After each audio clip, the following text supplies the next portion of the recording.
بسم اللہ الرحمن الرحیم اللہم انفعنا بما علمتنا وعلمنا ما ينفعنا اللہم الہمنا مراشد امورنا وقنا شرور انفسنا ربنا تقبل منا انك انت السمیع العلیم.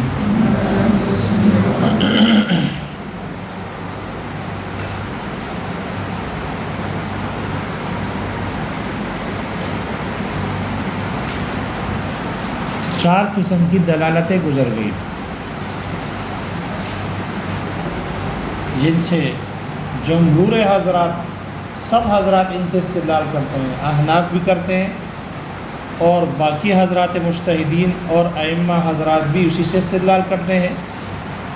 عبارت النص، اشارت النص، اقتضاء النص، دلالت النص اور اقتضاء النص، ان چاروں سے جیسے حضرات احناف استدلال کرتے ہیں، باقی ائمہ مجتہدین بھی اسی سے استدلال کر کے احکامات کو ثابت کرتے ہیں.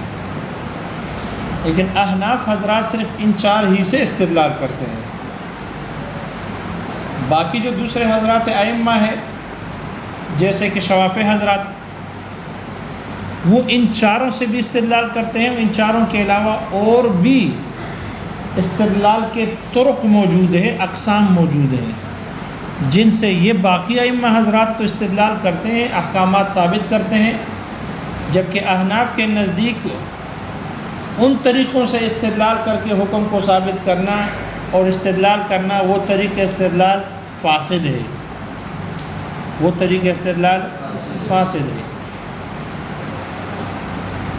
اس لیے مصنف نے مستقل فصل ذکر کی اس پر، ان طریقوں پر جن طریقوں سے دوسرے ائمہ حضرات استدلال کر کے حکم ثابت کرتے ہیں اور احناف کے نزدیک وہ طریقہ استدلال فاسد ہے، اس کو ذکر کرتے ہیں. شارح کہتے ہیں یہ جو دوسرے ائمہ حضرات ہیں، امام شافعی، اصحاب شافعی حضرات ہیں، یہ حضرات دلالت کو دو قسموں میں تقسیم کرتے ہیں. دلالت کی دو قسمیں ہیں، یعنی لفظ جس پر دلالت کرتا ہے وہ دو قسمیں ہیں. یا منطوق ہوگا، ایک قسم منطوق ہے اور دوسری قسم مفہوم. منطوق اور مفہوم. پھر منطوق کی دو قسمیں بناتے ہیں. منطوق کی دو قسمیں ہیں، منطوق صریح اور منطوق غیر صریح. پھر مفہوم کی دو قسمیں بناتے ہیں، مفہوم موافق اور دوسری قسم ہے مفہوم مخالف. پھر مفہوم مخالف کی آگے مزید اقسام ہے. مفہوم مخالف اس کی اقسام ہے مفہوم لقب، مفہوم شرط، مفہوم وصف، مفہوم عدد، مفہوم حصر، مفہوم الغایہ وغیرہ ذالک. دلالت کو دو قسموں میں تقسیم کرتے ہیں. کہتے ہیں یا تو وہ منطوق ہوگا یا مفہوم ہوگا. منطوق اور مفہوم دو قسمیں ہیں. منطوق کہتے ہیں کہ جس پر لفظ، منطوق وہ ہے کہ جس پر لفظ محل نطق میں دلالت کرے، یعنی اس کا تکلم کیا گیا ہو اور لفظ اس پر دلالت کرتا ہو، تو منطوق اس کو کہتے ہیں کہ جس پر لفظ محل نطق میں دلالت کرے. اس منطوق کی دو قسمیں ہیں، یا وہ منطوق صریح ہوگا یا منطوق غیر صریح. منطوق صریح جیسے کہ لفظ کا مدلول مطابقی یا مدلول تضمنی. وہ مطابقی و تضمنی تو ذہن میں ہے نا تھوڑا تھوڑا. دلالت مطابقی اور دلالت تضمنی. لفظ اگر پورے معنی موضوع لہو پر دلالت کرے تو مطابقی، یہ مدلول مطابقی منطوق صریح. اور اگر لفظ اپنے معنی موضوع لہو کے جز پر دلالت کرے تو یہ تضمنی ہے. جیسے انسان کی دلالت صرف حیوان پر یا ناطق پر، تو یہ ہے منطوق، یہ بھی منطوق صریح ہے، کیونکہ لفظ کے جز پر، مدلول کے جز پر دلالت ہو رہی ہے، صریح ہے۔ اور دلالت التزامی جو ہوتی ہے کہ لفظ اپنے معنی موضوع لہو پر دلالت نہ کرے بلکہ معنی موضوع لہو کے لازم پر دلالت کرے، لازم ذہنی پر، جیسے دلالت التزامی میں ہوتا ہے، جیسے کہ بصر کی دلالت عامہ پر، بصر کی دلالت عامہ پر، تو اسی طرح اس کو کہیں گے۔ اب دیکھو لفظ کی دلالت مدلول پر نہیں ہے، معنی اور مفہوم پر نہیں ہے، بلکہ اس کے لازم پر ہے، تو یہ بھی منطوق ہے، لیکن یہ منطوق غیر صریح ہے، یہ منطوق غیر صریح ہے۔ تو منطوق کی دو قسمیں ہو گئی، وہ منطوق صریح ہوگا یا غیر صریح۔ منطوق صریح جیسے کہ لفظ کی دلالت مدلول پر مطابقی ہو یا تضمنی، اور منطوق غیر صریح جیسے کہ لفظ کی دلالت معنی التزامی پر ہو، معنی التزامی اس پر ہو، وہ منطوق غیر صریح ہے۔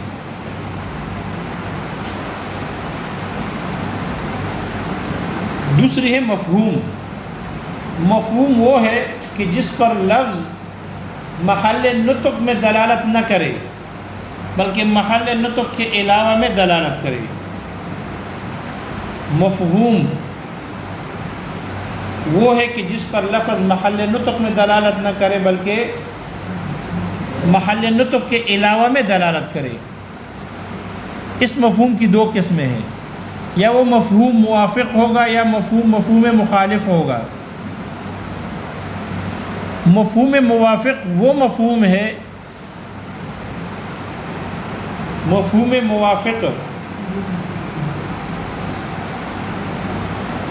موافق وہ مفہوم ہے کہ مسکوت عنہ کا حال مفہوم منطوق کے موافق ہو۔ مفہوم موافق وہ مفہوم ہے کہ اس میں جو مسکوت عنہ ہے، جس سے خاموشی ہے، جس کا تکلم نہیں کیا گیا، اس کا حال منطوق کے موافق ہو، نفی اور اثبات میں، نفی اور اثبات میں۔ یعنی جو حکم منطوق سے ثابت ہوتا ہے، مفہوم موافق سے وہی حکم جو مسکوت عنہ ہوئے، اس سے وہی حکم ثابت ہوگا جو منطوق سے ثابت ہے۔ اگر منطوق مثبت ہے تو مفہوم موافق بھی کیا ہوگی؟ مفہوم جو مسکوت عنہ ہے اس سے ثابت ہونے والا حکم بھی مثبت ہوگا۔ اور اگر یہ منطوق منفی ہے تو مفہوم جو مسکوت عنہ ہے وہ بھی نفیاً ثابت ہوگا۔ تو مفہوم موافق وہ مفہوم ہے کہ مسکوت عنہ جو ہوتی ہے اس کا حکم منطوقہ حکم کے موافق ہو، نفیاً و اثباتاً، نفی اور اثبات میں۔ اگر منطوق مثبت ہوگا تو وہ مفہوم بھی کیا ہوگا؟ یعنی اس مسکوت عنہ کا حکم بھی مثبت ہوگا، اور اگر منطوق منفی ہے تو وہ مسکوت عنہ بھی کیا ہو؟ نفیاً ثابت ہو۔ یہ ہے مفہوم موافق۔ دوسری قسم میں مفہوم مخالف۔ مفہوم مخالف کہ مسکوت عنہ کا حکم منطوق کے خلاف ہو، مخالف ہو، نفیاً و اثباتاً، نفی اور اثبات میں۔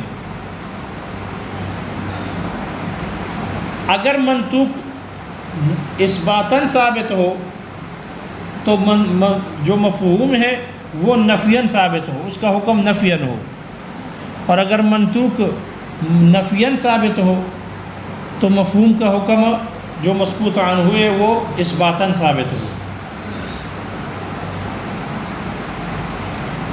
یہ ہے مفہوم مخالف کہ مسکوت عنہ کا حکم وہ منطوق کے حکم کے مخالف ہو، نفیاً و اثباتاً۔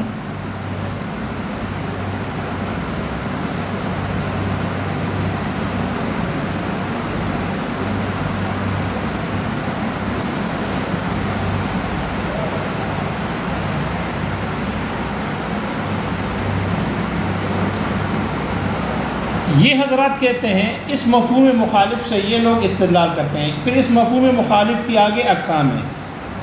یہ جو مفہوم مخالف ہے کہ مسکوت عنہ کا حکم اور حال منطوق کے مخالف ثابت ہو نفی اور اثبات میں، یہ مفہوم مخالف ہے. آگے اس کی اقسام ہے. یا وہ مفہوم لقب ہوگا اگر یہ مسکوت عنہ، اگر منطوق کا حکم اسم علم ہوگا تو اس کو مفہوم لقب کہتے ہیں. اس کو کیا کہتے ہیں؟ مفہوم لقب. اگر یہ مفہوم مخالف اسم علم سے سمجھا گیا، کس سے سمجھا گیا؟ اسم علم سے، تو اس کے مفہوم مخالف کو کہیں جائیں گے مفہوم اللقب.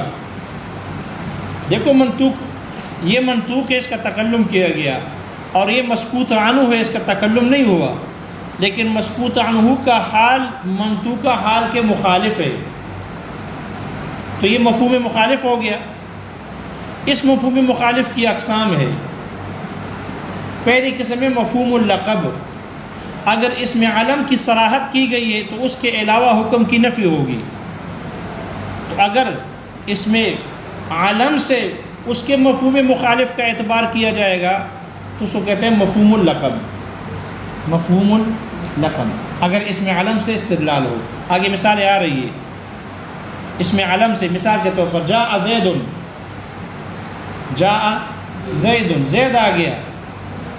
کسی نے کہا زید آ گیا، تو زید کے آنے سے عمر کے آنا یا نہ آنا معلوم نہیں ہو رہا. اور اس کا تقاضا یہ ہے کہ جب کسی نام عالم کی صراحت ہو جائے تو اس کے علاوہ سے حکم کی نفی ہوگی. اس کے علاوہ سے حکم کی کیا ہوگی؟ نفی ہوگی. یہ ہے التنصیص علی الشیء باسمہ العلم.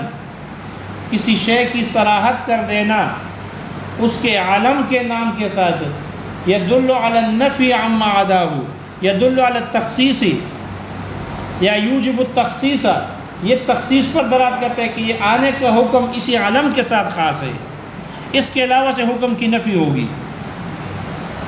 اب زید اور عمر دونوں لازم ملزوم ہے.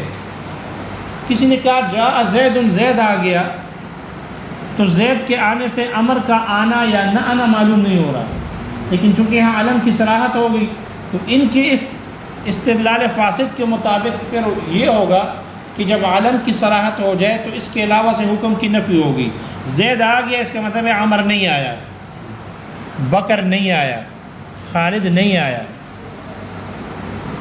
یہ ہے مفہوم اللقب. کیونکہ اسم علم کے مفہوم مخالف کو وہ دلیل مانتے ہیں، اسم علم کے مفہوم مخالف سے استدلال کرتے ہیں، تو اسم علم کے جو مفہوم مخالف ہوگا اس کو کہتے ہیں مفہوم اللقب. مفہوم اللقب. یا وہ مفہوم شرط ہوگا. کیا ہوگا؟ مفہوم شرط ہوگا. یعنی اگر شرط صراحتاً ذکر ہے تو جہاں وہ شرط نہ ہوگی تو حکم بھی نہیں ہوگا.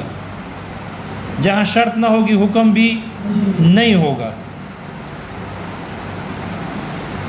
اگر شرط کے نہ ہونے سے حکم کے نہ ہونے پر استدلال کرتے ہیں اس کو کہتے ہیں مفہوم الشرط.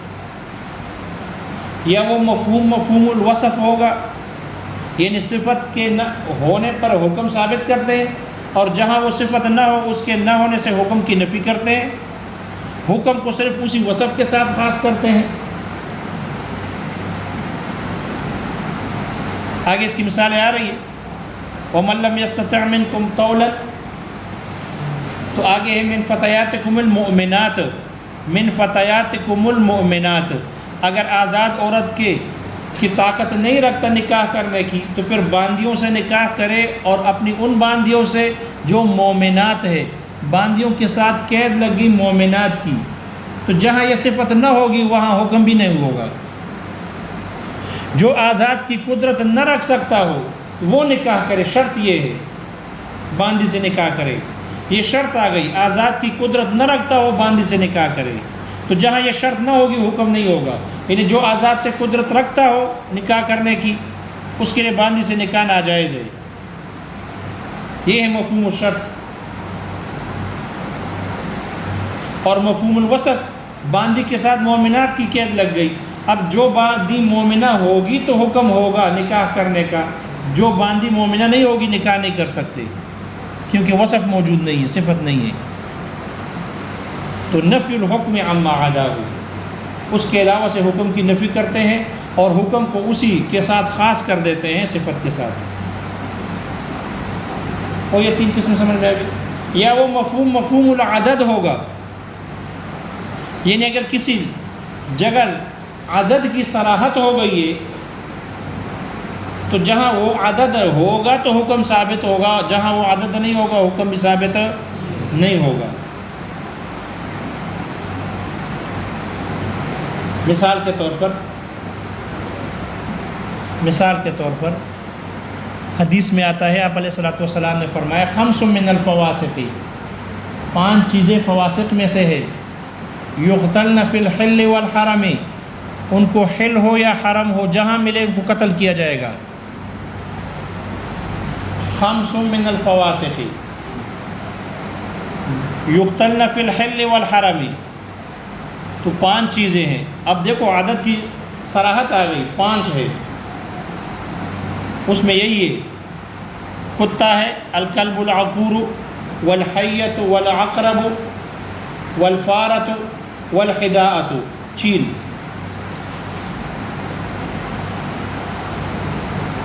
یہ حضرات کہتے ہیں جب عدد کی صراحت ہو گئی تو اب اس کے علاوہ سے حکم کی کیا ہو جائے گی؟ نفی ہوگی.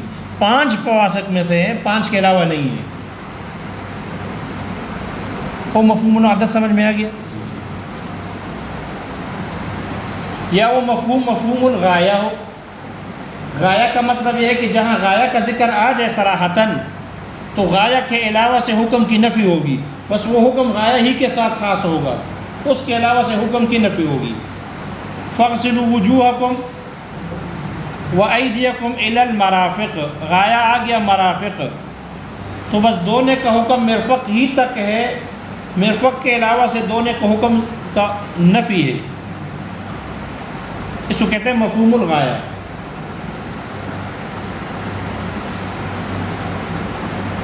یا وہ مفہوم الحصر ہو، مفہوم الحصر ہو، جیسے تقدیم ما حقہ التاخیر.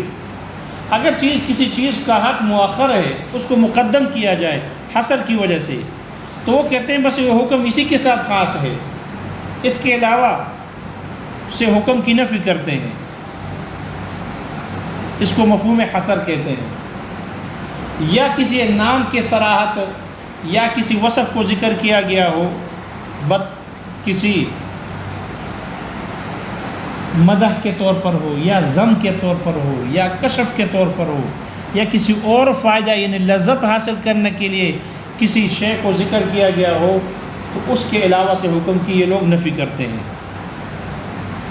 وہ مفہوم مخالف سمجھ میں آ گیا. مفہوم اللقب، مفہوم الوصف والشرط، یہ سمجھ میں آ گیا. احناف حضرات کہتے ہیں مفہوم مخالف حجت نہیں ہے، مفہوم مخالف حجت نہیں ہے.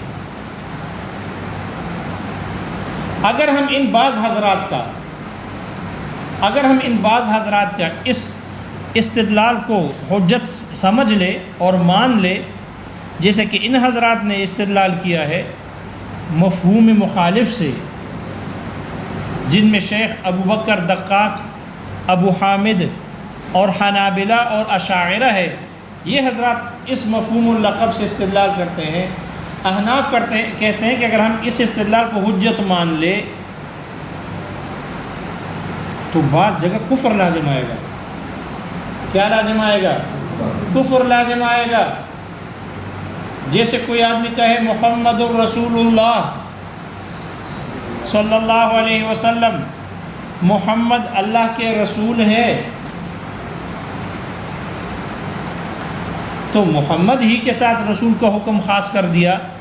معلوم ہوا جو محمد کے علاوہ کوئی رسول صلی اللہ علیہ وسلم کے علاوہ کوئی اور رسول نہیں ہے، حالانکہ یہ واقعہ کے خلاف ہے اور جھوٹ ہے اور اس سے کفر لازم آتا ہے. کیا لازم آتا ہے؟ کفر لازم آتا ہے.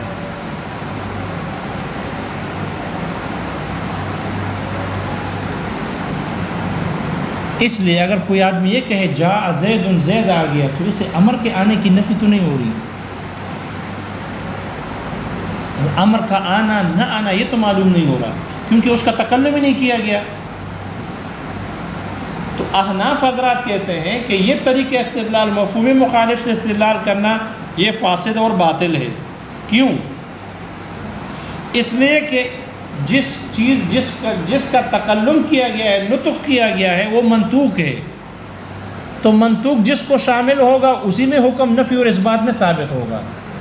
جاء زید، زید کے آنے کا تکلم کیا گیا ہے تو زید ہی پر حکم لگے گا، کیونکہ اس کا تکلم کیا گیا، یہ منطوق ہے، تو اس میں حکم ثابت ہوگا نفیاً یا اثباتاً، اس لیے کہ کلام اس کو شامل ہے۔ لیکن کلام تو امر کو شامل ہی نہیں ہے، وہ تو مسکوت عنہ ہے، خاموشی ہے۔ تو کلام جس کو شامل نہ ہو، جس کا تکلم ہی نہیں کیا گیا، اس میں نفی اور اثبات میں حکم کیسے ثابت کرتے ہو؟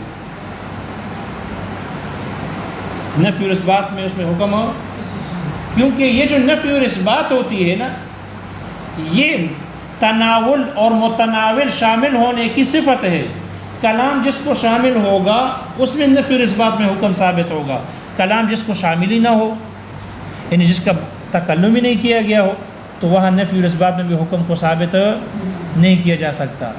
اس لیے جب امر کا وہ تکلم ہی نہیں کیا گیا تو پھر ہم امر کے لیے آنے اور نہ آنے کے حکم، اس پر حکم بھی نہیں لگا سکتے۔ احناف کی دلیل سمجھ میں آ گئی؟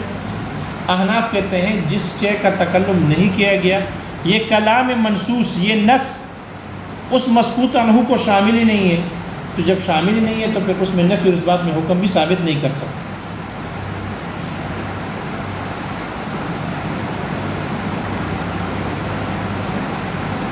ان حضرات کا استدلال، یہ حضرات استدلال کرتے ہیں آپ علیہ الصلوۃ والسلام کے فرمان سے۔ آپ علیہ الصلوۃ والسلام نے فرمایا انما الماء من الماء، نور الانوار میں پڑھ چکے ہو، انما الماء من الماء، الماء من الماء، تو انما الماء من، پہلی ماء سے مراد الغسل اور دوسرے ماء سے مراد ہے المنی۔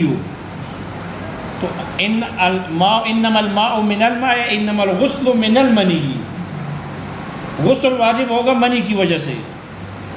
یہ جو دوسرا ماء ہے انما الماء من الماء، دوسرا جو ماء ہے، اس ماء پر، یہ ماء اس میں جنس ہے، یہ ماء کیا ہے؟ اس میں جنس۔ یاد رکھنا یہ حضرات صرف اس میں علم کے ساتھ خاص نہیں کرتے، اس میں جنس پر بھی حکم لگاتے ہیں، اس میں علم پر بھی حکم لگاتے ہیں اور اس میں جنس پر بھی، اور دونوں کا نام ہے مفہوم اللقب، چاہے اس میں جنس ہو یا اس میں علم ہو، کیونکہ اسم کی تین قسمیں ہیں۔ پہلے یہ سمجھو، اسم کی وہ اسم جو فعل اور حرف کے مقابلے میں آتا ہے، اس اسم کی تین قسمیں ہیں، اس میں علم، اس میں جنس اور اس میں صفت۔ اس میں صفت تین قسمیں ہیں اسم کی۔ تعریف کیا ہے تینوں کا؟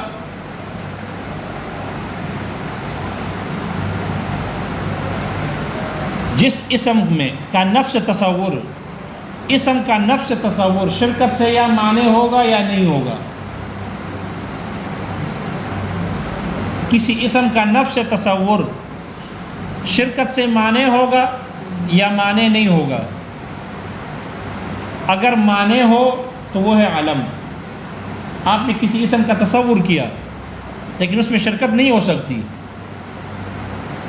اسم ہے اس میں شرکت سے معنی ہے، اس میں شرکت نہیں ہو سکتی، تو اس کو کیا کہیں گے؟ یہ علم ہے۔ مثال کے طور پر آپ نے عمر خطاب کا تصور کیا تو عمر خطاب میں شرکت ہو سکتی ہے۔ جب آپ نے اس میں علم عمر خطاب کا تصور کیا تو اب یہ سہیل بھی نہیں ہو سکتا، یہ اویس بھی نہیں ہو سکتا، اور ان میں سے کوئی بھی نہیں ہو سکتا۔ اس میں شرکت معنی ہے، شرکت کیا ہے؟ یہ ایک کے ساتھ خاص ہے، اس میں شرکت نہیں ہو سکتی۔ تو اگر اس میں اسم ایسا ہو کہ جس کا نفس تصور شرکت سے معنی ہو تو وہ علم ہے، اس لیے کہ علم ایک خاص شخص کا نام ہوتا ہے، الا کہ تعدد وجہ ہو، اس کا نام بھی والدین نے عمر خطاب رکھا، اس کا بھی رکھا ہے، وہ الگ مسئلہ ہے۔ اگر کسی اسم کا اس میں شرکت سے معنی ہوگا یا نہیں ہوگا، اگر نہیں ہے تو پھر دو حال سے خالی نہیں، یا تو اس سے ذات من حیث ذات مفہوم ہوگی، ذات من حیث ذات، اسم کا نفس تصور میں شرکت تو ہو سکتی ہے لیکن اس اسم سے ذات من حیث ذات مفہوم ہوگی، یا ذات من حیث ذات نہیں بلکہ ذات کے ساتھ وصف بھی مفہوم ہوگی، ذات کے ساتھ وصف بھی مفہوم ہوگی۔ اگر ذات من حیث ذات مفہوم ہو، وصف مفہوم نہ ہو، تو اس کو کہتے ہیں اسم جنس، اس کو کہتے ہیں اسم جنس۔ اور اگر ذات من حیث ذات مفہوم نہ ہو بلکہ ذات کے ساتھ وصف بھی مفہوم ہو، تو اس کو کہتے ہیں اسم صفت۔ اسم صفت میں ذات بھی ہوتی ہے اور وصف بھی ہوتی ہے۔ اسم جنس سمجھ میں آئے گا؟ اسم علم جیسے زید، عمر، بکر، اور اسم جنس جیسے پانی، زمین، ٹھیک ہے، یہ جتنے بھی اشیاء ہے، آسمان، تو یہ اسم جنس ہے کیونکہ اس سے ذات من حیث ذات ہے۔ جب آپ نے آسمان بولا، شرکت ہو سکتی ہے اس میں؟ آسمان میں شرکت نہیں ہو سکتی، اس میں جنس کیسے ہے؟ دونوں ایک پارٹی کے ہو، دونوں صنف میں اعلان ہے، پہلا آسمان ہے، دوسرا آسمان ہے، دوسرا آسمان ہے، تیسرا آسمان ہے، تیسرا ہے، ساتواں ہے، شرکت ہو سکتی ہے نہیں ہو سکتی؟ ہو سکتی ہے نا اللہ کے بندو۔ زمین ہے تو زمین میں شرکت نہیں ہو سکتی، پہلی زمین ہے، دوسری زمین ہے، امریکہ کی زمین ہے، پاکستان